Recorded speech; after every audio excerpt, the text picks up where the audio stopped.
Welcome everyone to our introduction to a second module, this time on colonial expansion. We'll start with just a brief review of the first module, some of its big themes, or at least just a couple things to remember that everyone should keep in mind, in addition to all the details and the more significant patterns that everyone has learned.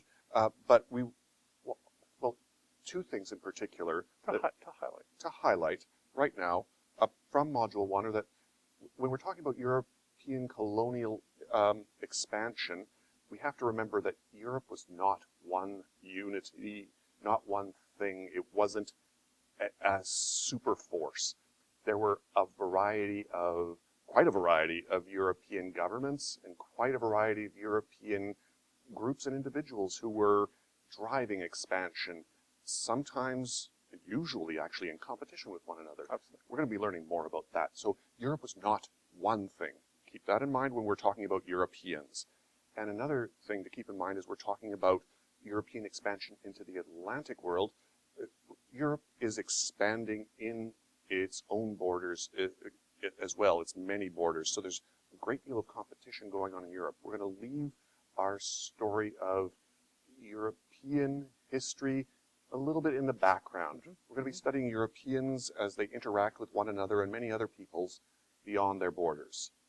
So to really simplify this, Module 1 was Europe contained.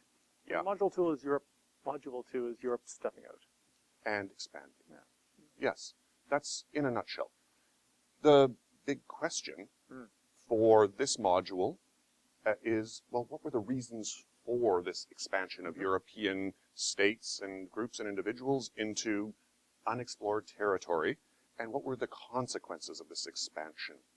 It's two very closely related questions.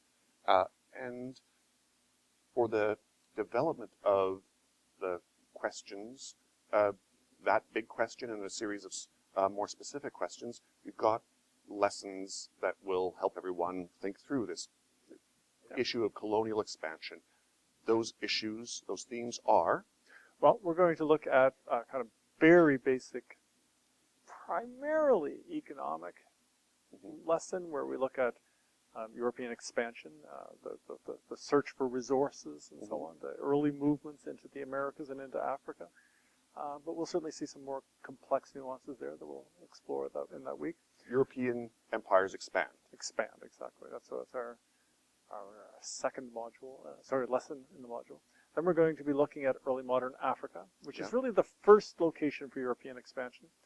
And by Africa here, we do not mean North Africa, because Europe had been in contact with North Africa for a long time. The Roman Empire, the Carthaginian empires, and so on, all part of the Mediterranean world, exactly. But we're talking about tropical Africa, down along the western shore of Africa, and eventually along the eastern shore as well. So that's very much a part of European expansion. That links into the slave trade, of course, which is our third lesson in the module. And it's a huge subject, but we have to start somewhere with it. Huge subject for our course in particular, because we're going to be not focusing on the slave trade, but many of our assignments focus on the slave trade. Your transcription assignment will focus on the slave trade. So knowing about the slave trade would be really very important in this course. So that's definitely significant. But of course, that also pushes us further to the west. The slave trade is taking people to South and North America and the Caribbean, from Africa. And so that really is that large movement of people across the Atlantic. European traders, European settlers will be moving across the Atlantic as well, but the numbers from Africa are actually larger than those out of Europe. And of course, they are not migrants. They are forcible migrants. They are property being transported across the ocean. Which takes us to our final lesson in the module, which is the Columbian Exchange, where we look at non-human actors, where we look at biological organisms, plants, animals. Viruses, exactly. And the movement back and forth across the Atlantic Ocean. North America, South America were isolated islands, literally, from the rest of the world at the time. Africa's connected to Europe, Africa's connected to Asia, and so on. That's one big landmass. There's lots of movement of organisms around there, but not to the Americas. So there's a tremendous story to be told there about the consequences of that movement. So that's our general outline there. We also, however, have our first workshop in this module, That's a module, sorry, an exercise rather on the transcription exercise on slavery.